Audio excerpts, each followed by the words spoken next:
Bonjour.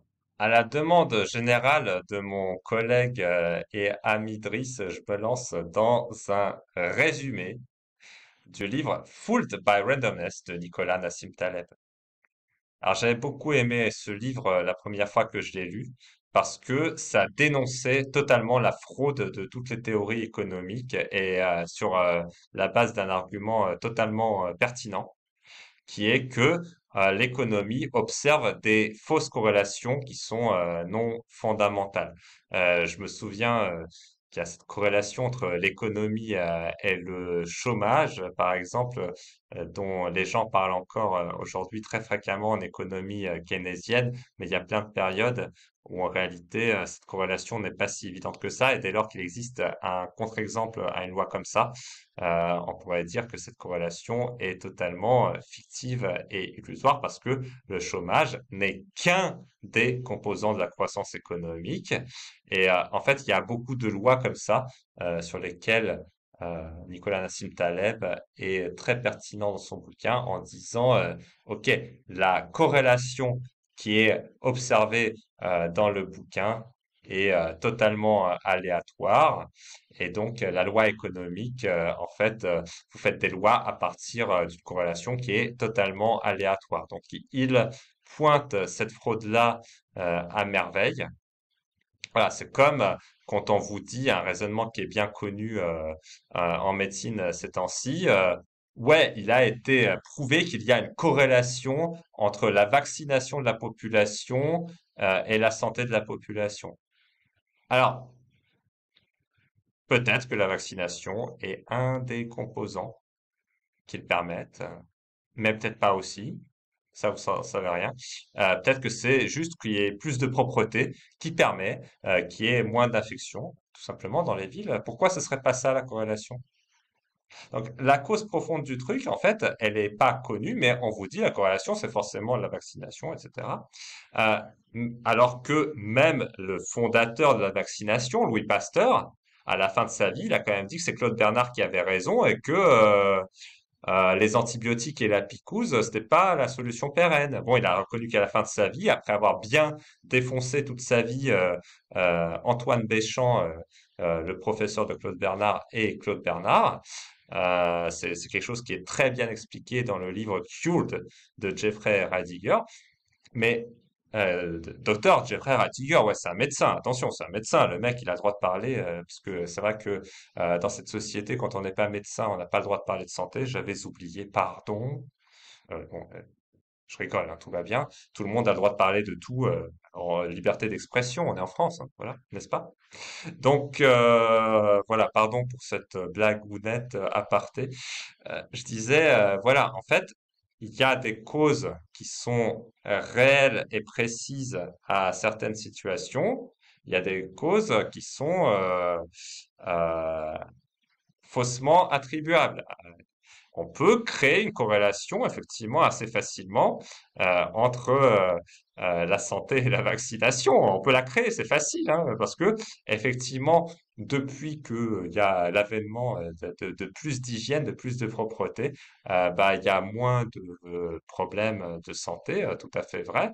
Et en même temps que ça, il y a eu l'avènement de la vaccination et naturellement, parce que c'est peut-être un petit peu plus rentable pour certains, on va créer la corrélation plutôt entre la vaccination et la santé plutôt que la propreté et la santé, hein. Vous voyez, on peut créer des lois statistiques très facilement, des corrélations très facilement sur des très longues périodes. Et évidemment, quand cette corrélation elle est cassée, comme avec certains vaccins, il y a plus cette corrélation parce que bizarrement, les vaccins n'indiquent pas une épidémie et si on étudie l'histoire des épidémies depuis le XIVe siècle, on le sait, je veux dire, il n'y a pas de vaccin, les épidémies, on ne sait pas pourquoi elles s'arrêtent, hein, c'est juste qu'elles s'arrêtent à un moment et peut-être en fait que la raison c'est que les conditions sanitaires s'améliorent ou que juste le virus a disparu, voilà, ce temps de vie a disparu. L'espèce a disparu de la planète, comme les dinosaures à une époque. Enfin, vous voyez, il peut y avoir plein de raisons, hein, voilà. Et je trouve que cette démarche de pointer les fraudes intellectuelles dans les lois statistiques de Nicolas Nassim Taleb, elle est extraordinaire. Pour autant, j'ai une toute petite réserve sur ce bouquin, c'est qu'en fait, euh, finalement, ces corrélations, peut-être qu'elles sont pas si aléatoires que ça dans tous les cas.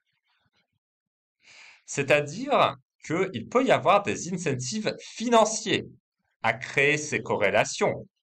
Par exemple, si je veux faire mon super économiste à la Charles Gave, ça fait vachement smart si je dis ouais, alors la corrélation d'après la loi de Phillips de la courbe gaussienne de je sais pas quoi, ça fait super intelligent, ça me permet d'avoir un bon salaire, ça me permet d'être un bon économiste, d'avoir une bonne reconnaissance de mon ego, et du coup, je vais sponsoriser ça. Alors moi je le fais pas, hein, mais il y a plein de gens qui le font. Vous le savez très bien. Il y a énormément de gens qui se disent des très bons économistes. Il y a euh, plein de gens qui sont censés être des bons économistes, mais dont les prévisions économiques d'ailleurs ne se réalisent quasiment jamais.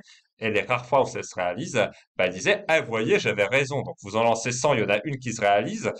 Bon, évidemment, vous pouvez dire que vous avez raison, mais les 99 autres, on les a vite oubliés.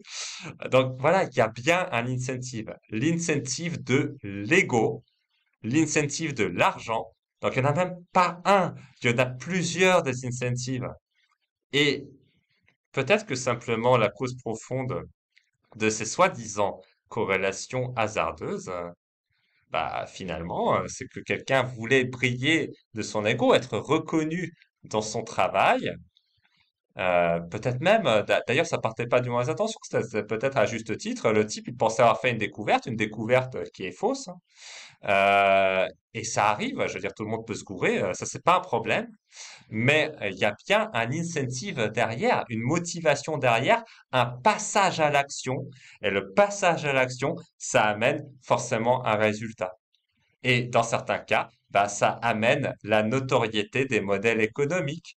Dans d'autres cas, ça amène la notoriété des modèles médicaux à antibiotiques et autres. Et d'ailleurs, aujourd'hui, et ça, il faut le reconnaître, je veux dire, j'aime bien tirer sur la médecine, mais sur les antibiotiques, c'est devenu les antibiotiques, c'est pas automatique. Donc, il y a au moins un aspect où la médecine a su s'adapter. Sur cet aspect-là, vous voyez, ils ont reconnu euh, ce volet-là de la médecine pasteurienne, si je puis dire, comme étant faux. Mais sur les volets vaccination, je veux dire, il suffirait de prendre l'expérience de Claude Bernard qu'il a fait devant un comité scientifique. Il a bu un verre de choléra devant tout le monde. Il en est pas mort. Il a dit, moi, j'en suis pas mort parce que dans ma tête, je suis bien, dans mon corps, je suis bien. J'ai un bon système immunitaire. Il va s'en sortir tout seul, même sur une maladie mortelle. Mais ça, bizarrement, je veux dire, personne n'en parle, c'est pas mainstream.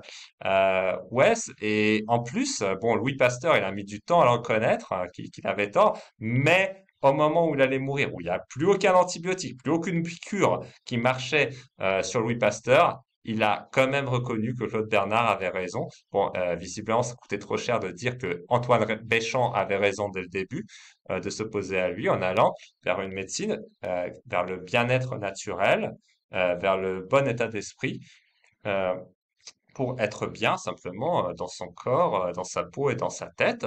Une médecine tout à fait normale et c'est un traitement comme un autre de rassurer les gens, de leur enlever de l'anxiété, des choses comme ça. Vraiment, ça, c'est ce genre de thérapie. Il y a des gens qui le font, ça marche très bien. Je vous avais parlé du docteur Maxwell Maltz, docteur Jeffrey Radiker et certains médecins qu'il cite dans son bouquin Cured pratiquent ce genre de thérapie avec un énorme succès. Et moi, personnellement, voilà, bon, ça c'est mon opinion personnelle, ça n'engage que moi. Si vous avez des problèmes de santé, moi je vous recommande d'aller voir Laurence qui vraiment a travaillé la technique du docteur Maxwell Maltz de manière à avoir les mêmes résultats que le docteur Maxwell Maltz en 21 jours, mais en seulement 30 minutes et avec un taux de succès qui est encore plus remarquable que celui du auteur Marcus Raymond. Donc, si vous avez ce genre de sujet, peut-être vous devriez regarder la masterclass qui est juste en dessous de cette vidéo, hein. Ces sujets sont tout à fait intéressants et totalement primordiaux parce que justement, quoi de plus important que la santé et le bien-être en réalité à chaque seconde de sa vie? Donc voilà, si ça vous intéresse, voilà, il y a un petit lien là, euh, juste en dessous de cette vidéo sur ce sujet-là. Et sinon, de toute façon, je vous retrouve pour une autre lecture très bientôt. Merci et à très vite.